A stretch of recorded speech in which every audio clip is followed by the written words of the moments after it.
엄마가 학원을 이긴다. 지은이, 정하나. 자, 지은이와 프롤로그에서 지은이는 이런 얘기를 합니다, 여러분.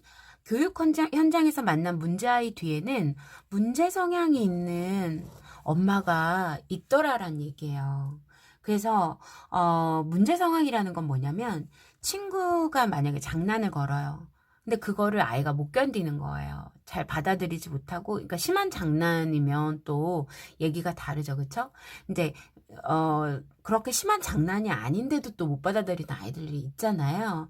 자, 그렇게 되는 아이, 그래서 막 이 아이가 막 그러한 친구 장난에 막 화를 내고 막 아이와 싸우고 같이 때려주고 같이 두 배로 갚아주고 막 이런 아이들을 보면 학교에 그 아이 뒤에는 학교에 득달같이 항의하는 엄마가 있더란 얘기예요. 그 다음에 어떤 친구는 또 굉장히 무기력한 친구가 있더래요. 근데 그 무기력한 친구 뒤에는 너무나 모든 걸 다 철저하고 완벽하게 시키는 엄마가 있더라는 거예요. 그 다음에 어떤 친구는 자기 주장이 강한 친구가 있더라는 거죠. 그런 아이 뒤에는 강압적인, 이 아이보다 훨씬 더 막 강압적이고 억압적인 그런 부모가 있더라는 얘기죠. 그래서 이러한 문제 상황이 발생하는 친구 뒤에는 꼭 문제 상황을 일으키는 엄마, 그러니까 그 친구를 보면, 그리고 나서 그 부모를 보면 이 부모들도 약간의 성향이 있는 부모들이었다는 거죠. 지은이가 보기에는. 자, 긍정적인 예도 나와 있어요. 자, 의욕적인 아이가 있더라는 거죠. 근데 그 의욕적인 아이 뒤에는 아이의 생각을 존중해주는 부모가 늘 있더라는 거고, 친구와 잘 지내는 그런 사교성이나 뭐 사회성이나 이런 것이 좋은 아이 뒤에는 겸손하기도 하고 배려가 깊은 엄마가 보이더란 얘기죠. 그래서, 교육 현장에서 만난 이야기들을 이렇게 해주면서 엄마에 따라 아이들이 또는 부모에 따라 아이들이 다르구나라는 걸 지은이가 느꼈다는 거예요. 그래서 지은이는 의문점을 갖게 됩니다. 어떤 부모 밑에서 자란 아이가 스스로 공부도 잘하고 친구랑 잘 지낼까? 또는 엄마가 어떻게 도대체 해야 이렇게 좋은 아이를 이렇게 키울 수 있을까? 이렇게 되는 거죠. 그래서 이러한 의문에서부터 출발을 해서 아이들 1000명 정도를 만나보고 뭐 부모와 아이 30쌍 정도를 인터뷰한 결과가 바로 이 책이라고 나와요. 그런데 에필로그에 보면, 마지막에 보면 하루 30분이면 족하다 이런 말이 나오고요. 아까 제가 읽어드렸죠, 여러분. 첫 번째에서 언어 샤워, 칭찬하는 언어 샤워. 그러니까 조언을 해주고 자꾸 용기를 주고, 예, 이렇게 비난을 하는 말이 아니라 용기를 주고 조언을 해주는 그런 칭찬의 언어 샤워를 하는 것이 좋다. 빨강머리 앤의 얘기가 또 나와요. 나중에 제가 설명을 좀 드릴게요. 자, 그래서 제가 파트 1 부분만 제가 한다고 말씀드렸죠. 파트 1 부분만이 아니라 이제 제가 부분 몇 가지만 하고요. 근데 이제 아까 말씀드렸다시피 전체 목차를 보면 이렇게 되어져 있었잖아요. 아까 다 설명을 드렸으니까. 근데 제가 여기 마지막에 되게 많이 뭘 이렇게 써놨죠. 그래서 파트 5에 제가 별표를 해놨는데 저는 이 말려도 스스로 하는 아이로 만드는 6단계 꼭 읽어보셨으면 좋겠거든요. 거기에 키워드가 이런 게 많아요. 손 하나 까딱 안 하고 아이 움직이는 방법, 그 다음에 헬리콥터 맘과 캥거루 맘의 그런 문제점, 그 다음에 위엔 엄마라는 예가 나오거든요. 중국에 있던 엄마가 어떤 식으로 아이를 이렇게 아이에게 자존감을 주고 했는지가 나오고요. 그 다음에 우리가 아이한테 제일 힘든 게 뭐예요? 휴대전화, 정급 이런 것들. 그 다음에 컴퓨터 단속은 어떤 식으로, 컴퓨터 관리는 어떤 식으로 해야 되는지 어떤 그런 해결의 실마리가 좀 나오고요. 그 다음에 이런 것들이 왜 안 좋냐, 아이들의 성격이 왜 안 좋냐, 정크푸드의 영향도 있다라는 식으로 나오고요. 그리고 아까 읽어드렸다시피 로즈 케네디라는 그 케네디의 그 어머님이 하셨던 그 말씀도 여기 나와요. 그리고 법륜 스님에 대한 얘기도 나오고요. 사춘기 자녀의 그 심리에 대한 얘기도 나옵니다. 그래서 여러분들이 이 부분을 꼭 한번 읽어보셨으면 좋겠고요. 아까 저는 거꾸로 설명을 드릴게요. 자, 잠재력을 깨우는 역피라미드 학습법은 고등, 중등, 우리 그 저학년, 저초등 했을 때에 점점 정말 고등학교가 가면 갈수록 더 잘 되는 아이로 만들어야 된다는 거죠. 그래서 저학년 때는 뭘 하면 좋은지, 중학년 때는 뭘 하면 좋은지, 고학년 때는 어떻게 해서 아이의 그 학습의 꽃을 피워야 하는지 이런 얘기들이 나오게 됩니다. 그래서 꼭 한번 보시면 좋을 것 같고요. 자, 파트 3의 제목이 진정한 아이의 멘토가 되라. 그래서 관리를 하라는 얘기인데 좋은 관리는 저렴하다라는 말. 자, 이거 정말 공감하거든요, 여러분. 지금 내가 관리만 잘하면 사교육비 안 들일 수 있잖아요. 근데 막 이렇게 말씀하시죠. 애랑 싸우느니 차라리 학원 보내는 게 나아. 그런데 그 학원을 보내는 게 너무나 손쉬워서 그거 학원을 보내고 나서 나는 엄마가 해줄 수 있는 건 다 해줬다. 혹시 이렇게 말하는 엄마는 아닌지. 그러면 사실은 내가 생각을 어떻게 하느냐에 따라 아이가 정말 어떠한 더 좋은 능력을 갖게 될 수도 있는데 그거를 막고 단순하게 학원 키드로 자라게 하는 게 아닌지 이런 생각을 한번 해보셨으면 좋겠고요. 거기에 이런 어떤 부분에 이런 말이 나와요, 여러분. 지방대 경영학과보다는 차라리 베트남 학과를 가라. 이렇게 나오거든요. 이 부분이 궁금하시면 여러분 파트 3를 읽어보시면 돼요. 네. 그러면 저는 파트 2에 사교육 없이 성공한 위풍당당 부모들 반복 적어도 3, 4번의 완전 학습. 자, 저도 이 부분을 굉장히 중요하게 생각을 하고요. 그 다음에 파트 1에서 역주행에서 아이를 구하라라는 이 제목에서 공부 시간을 뺏는 부모들. 그래서 제가 설명드리고 싶은 부분은 딱 이 부분이에요, 여러분. 그래서 간단하게 저는 부분만 설명을 드리도록 하겠습니다. 그래서 다른 더 많은 정말 90%의 부분은 여러분들이 정말 한번 꼭 읽어보셨으면 좋겠습니다. 볼게요. 자, 공부 시간을 뺏는 부모들. 자, 공부 시간을 뺏는, 왜 부모가 공부 시간을 뺏냐 이거죠. 그래서 이 제목을 보고 제가 조금 그랬는데, 여기에 이런 말이 나오더라고요. 학원 키드가 있고, 셀프 키드가 있대요.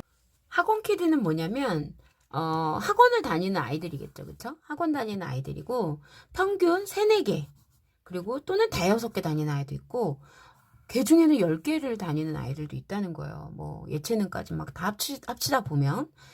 그래서 가외나 학원을 전전을 하면서 학교 끝나고 나면 가외도 가야 되고 학원도 가야 되고, 그러면 제 아이가 말했듯이 제 아이도 직접 느꼈거든요. 엄청난 숙제가 나옵니다, 여러분. 이렇게. 자, 이 엄청난 숙제 요거를 하느라고 혼자 공부할 시간이 줄어들어요. 저는 이거를 제가 제 딸한테 직접 들은 얘기예요. 한번 제 딸의 사례이기도 하거든요. 그러니까 자기가 정말 숙제하느라고 지쳐서 숙제 때문에 지쳐가지고 자기가 해야 될 것이 뭔지도 모르겠고 막 내일 가면 또 한 번 갔다 오면 또 숙제가 이만큼 있고 한 번 갔다 오면 또 숙제가 이만큼 늘어나 있고 이렇다는 거예요. 물론 숙제하는 과정이 공부일 수도 있죠. 그런데 이게 문제인 게 밑에 나와요. 얘기가 그때 조금 더 자세히 설명을 드릴게요. 보세요. 자, 그리고 나서 학원 숙제를 하느라고 초등학생들은 어떤 일이 벌어지냐면 학교 숙제는 엄마가 대신해 준다는 거예요. 뭐 찾는 숙제 막 이런 거 많잖아요. 검색해서 자료 찾아오고 막 이런 거. 엄마들이 답답하니까 얘가 학원 가서 할 시간이 없으니까 엄마들이 막 미리 해주고 막 이래요. 그러면 이제 아이의 능력을, 아이가 정말 가져야 되는 그런 능력을 빼앗는 거예요. 중고등학교 가면 그런 능력이 얼마나 많이 필요한데요. 그죠? 자, 학년이 올라갈수록 근데 이런 학원 키드들은 성적이 내려가더래요. 학원 키드들은. 그래서 아니, 왜 학원을 열심히 다니면 성적이 내려가냐 이거죠. 그래서 이 성적이 왜 내려가냐? why? 엄청난 양의 숙제 때문에 깊이 있게 생각 못하고 답만 내고 끝내더라. 이게 문제야, 이게. 이게 진짜 중요한 거예요. 엄청난 양의 숙제 때문에 이게 엄청난 양이라는 게 여러분 학원 보내는 어머님들 아실 거예요. 저도 막 많이 봤어요. 이걸 해오라는 거야? 이걸 도대체? 막 이렇게 막 욕 나올 정도로 막. 근데 사실 저는 공부방 얘기를 잠깐 하자면 저는 주말을 어차피 제가 영어도 하고 수학도 하고 국어도 하기 때문에 제가 주말을 끼지 않을 때에는 애들이 정말 감당할 정도만 저는 숙제를 내요. 뭐, 여기서부터 여기까지 뭐, 오답노트 써오기라든지, 아니면 뭐, 신문을 나갔으면 신문도 한 번에 다 나가지 않거든요. 뭐, 여기서부터 한 페이지가 이만큼 있었을 때 뭐, 반 정도 나갔으면, 여기서부터 여기까지만 외워오는 거고, 뭐, 이렇게 낭독해서 보내는 거고, 그 다음에 단어 외워오는 거고, 10개 남짓, 뭐, 이런 단어들. 어려울 테니까, 생소한 단어들이고. 근데 그걸 왜 제가 이렇게 숙제를 별로 많이 안 내냐면, 막, 뭐라고 할까? 많이 해갖고 애들이 막 부담스러워가지고 막 이렇게 막 학원 오기 싫어하고 공부방 오기 싫어하고 이런 게 싫어요. 그냥 저 있는 데서 아이들이 하는 게 더 낫고 부담을 느끼게 하지 않고 흥미를 떨어뜨리지 않는 게 더 중요하다고 생각했기 때문에 이런 방법을 쓰고 있는 거거든요. 근데 정말 과외 선생님들이나 학원 선생님들은 얘가 그 학원만 다니는 줄 아세요. 숙제를 진짜 뭐 밤새 풀어도 다 못 풀 정도로 그렇게 내주시더라고요. 그러면 엄마들이 좋아할 줄 아나 본데 저는 그건 아니다 이렇게 생각을 했었거든요. 근데 또 아이들 성향에 따라 막 귀엽고 그거를 다 해가야 되는 아이들도 있고 그러니까 이제 제 딸이 너무 힘들었던 거예요. 그래서 저희가 그만두게 되었다. 뭐 이런 얘기. 그래서 엄청난 양의 숙제를 그럼 하는 게 공부 아니냐 이렇게 물어보시는데 아니에요. 깊이 있게 생각을 못 하잖아요. 빨리 이거 풀어야 되는데 만약에 걸렸어. 이거 몰라. 별표하고 넘어가는 거죠. 선생님한테 물어봐야지. 이렇게. 내가 이거 한 문제를 가지고 오래 생각할 시간이 있을까요? 없을까요? 아이 마음속에 지금 숙제할 게 뒤에 이만큼 있는데 이거 지금 생각하고 있을 시간이 마음적인 여유가 있겠냐고요. 이거 하고 영어 숙제도 해야지. 막 이러는데. 그러니까 요런 게 문제라는 얘기예요. 그리고 답만 내고 끝낸다는 거. 깊이 있게 생각을. 그러니까 저는 이런 시스템이 보완이 되는 사교육이면 괜찮아요. 네. 그런 거는 괜찮고 정말 뭐 맞벌이 부부도 많기 때문에 사교육이 아예 필요 없다는 게 아니라 정말 내가 내 아이를 집에서 볼 수 있는 상황이면 한번 해보자 이거죠. 그쵸? 그래서 이렇게 이러한 단점이 있다. 아무리 돈을 쳐들여도 안 될 수도 있다라는 거예요, 여러분. 그리고 단기간에 뭐 이렇게 성적이 오르는 것 같고 기뻐하지 말자 그랬잖아요. 제가 30 몇 점을 97점으로 올렸지만 저는 물론 그 아이의 노력이나 이런 거 칭찬 굉장히 많이 해줬지만 그 아이한테 꼭 했던 말, 네 수학 능력이 오른 게 아니야. 수학을 푸는 능력이 오른 게 아니야. 시험을 잘 봤을 뿐이야. 좀 나아졌을 뿐이야. 너는 방학 때 정말 공부 열심히 많이 해야 돼. 이런 얘기 했었거든요. 자만하지 마. 이렇게 얘기했었거든요. 그러니까 이런 것들 혼자 스스로 생각할 수 있는 시간이 없어요. 정말로. 예. 그래서 여기에 어떤 사례가 나오는데 그 사례 중에 하나가 그래서 모든 학원을 그만뒀대요. 엄마가 너무나 불안했대요. 아이도. 근데 한번 제 말 믿고 그만둬보세요 했다는 거예요, 이 선생님이. 그래서 정말 그만뒀더니 불안은 했지만 아이가 스스로 공부 시간이 확보가 되기 시작하는 거예요. 그러니까 뭐 할 수 있어요? 3번 이상 공부를 할 수 있더라는 얘기예요. 3번 이상. 이거 진짜 중요하거든요, 여러분. 복습하는 거. 제가 금요일마다 수업을 안 하지만 그 사실 제가 놀려고 안 하는 것도 있지만 금요일 날은 아이들 스스로 그 주간 내용을 복습만 하라고 그래요. 근데 뭐하러 공부방에 와요? 그러니까 복습을 혼자 스스로 해야죠. 스스로 복습하는 숙제 내주거든요. 죽이 되든 밥이 되든 혼자 해봐라 이거죠. 그게 니네 실력이다. 그래서 인강 뭐 들어오고 그 일주일 동안 외웠던 단어 무조건 다 복습하는 게 숙제예요. 주말에는 저는. 새로운 진도를 나가는 게 숙제가 아니에요, 여러분. 아시겠죠? 그래서 그렇게 해서 꼭 복습할 기회를 꼭 주세요. 그리고 그 아이가 모르는 문제를 철저히 공부할 수 있는 시간적인 여유가 생기는 거예요. 제 아이도 그러더라고요. 엄마 내가 오늘 혼자 수학을 푸는데 모르는 문제가 나왔는데 이거 진짜 모르겠더라고. 근데 그거를 거의 막 한 문제 갖고 1시간 이상 씨름을 해서 알아냈다는 거예요. 그러면 그 희열이 대단해요, 진짜. 그게 진짜 공부야, 지원아. 100문제 푼 것보다 훨씬 나. 제가 막 그랬거든요. 그래서 이렇게 좀 바뀌게끔 이거 정말 더 늦기 전에 하루빨리 한번 해보세요. 여러분, 1년 학원 안 다닌다고 해서 아이가 바보가 되지 않습니다. 바보가 되지 않아요. 정말. 네. 저는 그거는 초중학교 때는 혹시 정말 엄마가 한번 내 아이를 혁명을 일으키고 싶다. 네. 엄마의 혁명이 아이의 혁명이래잖아요. 그 말에 전 공감을 합니다, 여러분.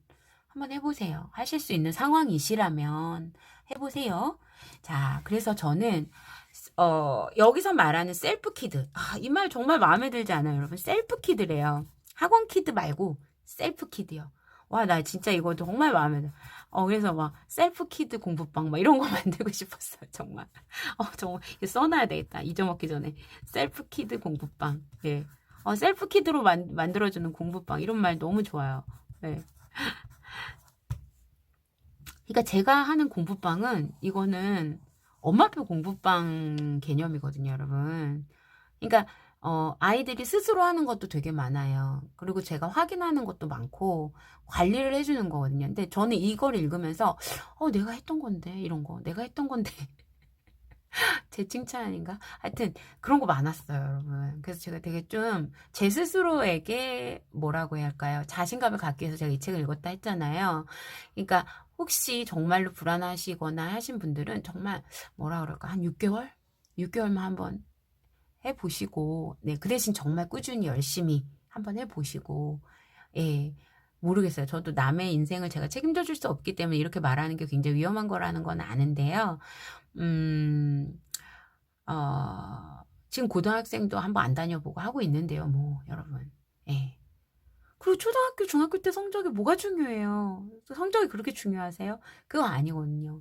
이것도 지나봐야 알아요, 엄마들이. 진짜 쓰잘데기 없네. 초등학교 때 잘한 거. 이거 정말 느낍니다. 아시는 분들은 빨리 깨우치세요. 자, 그래서 여기 보면 정말 조금 더 근거를 얘기해 드리면, 사교육의 효과가 분석 연구된 어떤 연구 사례를 말씀해 주시더라고요. 근데 만약에 월 100만 원 사교육비 효과가요. 전국 몇 등 상승했게요, 여러분. 책에 나와요. 월 100만 원을 매달 월 100만 원을 고3한테 드렸어요. 고3이에요. 책에 나온 사례는 고3한테 월 100만 원을 드렸더니 전국 등수가요, 여러분. 4등 상승하더래요. 4등. 어떡해. 4등 상승하더래요. 그런데 혼자 2시간을 혼자 공부한 하루에 2시간 하루에 혼자 공부한 효과. 이게 전국 몇 등 상승이라 그랬지? 제가 잠깐 찾아볼게요, 여러분. 찾아봤어요, 여러분. 전국 얘는 4등이잖아요. 얘는 4등인데 얘는 전국 7만 등이 상승했대요. 제가 이거 보고 되게 놀랐어요. 진짜? 제가 전국 4등이라니. 전국 4등이라니. 수능 성적이 고작 전국 4등을 상승하고요. 하루 2시간 혼자 공부한 고3 아이들은 전국 7만 등이 상승을 했대요. 뭐 얘가 전국 10등 안에 들고 이런 아이는 아니었겠죠, 여러분. 그러니까 4등 상승했고 그 개념은 아니었던 거고요.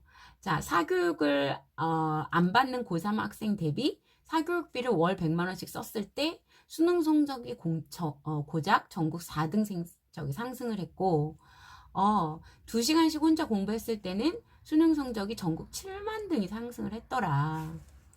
대단하죠, 여러분. 과외도 마찬가지라고 나와요. 근데 3년간 3,500명의 3년간 수능 모의고사 점수를 분석해서 과외 효과에 대해서 연구를 했는데 놀라운 사실이 연구 결과 국영수 과외를 받은 학생들의 성적이 중학생 때는 효과가 있었대요. 근데 고등학생에게는 효과가 거의 없었대요. 그것도 보통 지능 지수인 90에서 IQ가 110 정도인 학생에게만 조금 효과를 보였을 뿐 그보다 낮거나 높은 학생들에게는 별 효과가 없었다는 거예요. 여러분 이런 거 처음 들어보시지 않으세요? 안 그럴 것 같죠, 그쵸? 근데 물론 아이 한 명 한 명이 다 그랬다는 것보다 어쨌든 어떤 통계나 연구가 그렇다는 거죠. 그래서 이 작가분이 말하는 것은 과외를 받은 학생들의 그 부모에 따라 또 효과가 달랐대요. 예를 들어 과외를 받아도 부모가 관심을 두고 따로 약간 지도를 하거나 체크를 하거나 뭐 이렇게 관리를 하거나 이러한 경우는 효과가 있었지만, 그렇지 않고 과외나 학원에만 딱 맡겨버린 경우는 정말 거의 효과가 없었다는 거예요. 그래서 비용은 높은데 그 기대와는 다르게 별 효과가 없었다라는 그런 씁쓸한 연구 결과가 나와져 있다라는 거죠. 그래서 왜 부모들은 그렇게 얘기하잖아요. 사춘기 시절 겪으면서 더는 자녀랑 대화하기도 어렵고 부모 뜻대로 되지도 않고 그래서 사교육 기관에만 의존한다. 손을 놓는다. 자, 그러지 말고, 자, 부모의 이렇게 사교육을 하더라도 부모의 관심과 관리가 필요하다. 그래서 사교육에 의존하더라도 부모의 관심과 관리가 필요하고, 사교육 없이 부모가 조금만 노력하면 사교육 없이 교육하는 것도 가능하다. 그러면서 초등학교 때의 점수는 정말 의미가 없다. 이렇게 나와요. 책에도. 정말 이제 고3 딱 되고 나서 이제 아이 스스로, 네, 스스로 내가 어디를 가고 싶다, 어떤 선생님 수업을 듣고 싶다, 이렇게 말하기 시작했어요. 그 전에는 제가 정해주는 학원, 이런 데 그냥 다니고, 야, 누가 좋다더라, 이 과외 선생님이 괜찮대, 이러면 저도 막 이렇게 팔랑귀처럼 돼갖고 보내고, 이런 시행착오를 다 저도 큰애 키우면서 했던 거예요, 여러분. 그러니까 제가 안 했던 엄마가 아니고, 그래서 저도 느껴지는 바가 크기 때문에. 근데 이제 지금 둘째는 어쨌든 뭐 완전히 고등학교 때, 완전히 이제 이 중학교 때 거를 기준으로 했을 때 고등학교 때 지금 들어갔고, 고등학교에 들어갔을 때, 그러니까 중3 때까지는 사교육을 뭐 저랑 한 게 사교육이면 사교육이겠지만 사실은 저는 엄마표식으로 시켰으니까, 예, 같이 공부하고 같이 관리하고 이런 식으로 시킨 거니까. 근데 그 이후에 이제 고등학교에 들어가서 둘째가 만약에 시험을 조금 못 본 게 있더라도 수행으로 다 뒤집어서 거의, 예, 뭐 이렇게 만족 못할 성적은 안 나왔거든요. 그래서 굉장히 이제 이런 것들이 중학교 때까지 했던 그러한 엄마표 교육이 굉장히 얘한테 좋은 능력들을 많이, 예, 줬구나. 그리고 큰애도 사실은 제가 어려서부터 많이 이렇게 책도 읽히고 영화도 보고 뭐 글쓰기도 하고 막 많이 만들고 체험도 많이 하고 이 책 안에 나와 있는 부분들을 저는 거의 좀 실천을 했던 것 같은데, 그렇기 때문에 이 아이도 수행평가 능력이 굉장히 좋아요. 그러니까 그런 부분이 굉장히 저는 많이 아쉽죠. 끝까지 얘가 이제 뭐 수시로 못 가는 게 좀 아쉽긴 하지만 또 어떻게 했어요. 지금 이 아이의 생각을 또 존중해야 되는 것도 엄마의 역할이니까 큰애는 큰애대로. 그치만 이제 둘째는 한번 정말 셀프 키드로 한번 키워보자. 이런 생각이 요번에 이 책을 읽고 들었습니다, 여러분. 그러니까, 뭐라 그럴까. 저도 이제 제 경험을 말씀을 드리는 것 뿐이고요. 그래서 하루 2시간 이상의 사교육이 2시간 이상의 사교육이 거의 효과가 없더라라는 말이 여기에 나와요. 네. 그러니까 이거는 뭐냐면, 정말 아이가 원해서 엄마 저 어느 학원에 이거 꼭 듣고 싶어요. 저 꼭 열심히 할 거면 이래서 하는 사교육을 말하는 게 아니에요. 그런 게 아니라 그냥 팔랑귀처럼 또는 남들이 한다니까 다 하는 그런 사교육이요. 예. 그러니까 사교육도 저는 필요하다라고 생각을 해요. 원해서 아이의 의견을 존중하는 사교육은 반드시, 네, 당연히 훨씬 더 나은 선생님한테 배우고 싶다 하면 부모로서 해주는 게 맞다고 생각하고요. 그런데 그런 게 아니라 남들이 시키는 사교육인 경우요. 정확하게 말씀을 드리면. 그리고 남들 다 보낸다고 해서 저까지 보낸다고 해도 그것의 효과는 미비하다라는 얘기가 되겠죠. 미비하다. 그래서 제가 말씀드리고 싶은 내용이 이 부분에 다 있어서 저는 이 부분만 여러분들과 함께, 예, 나누고 싶었습니다.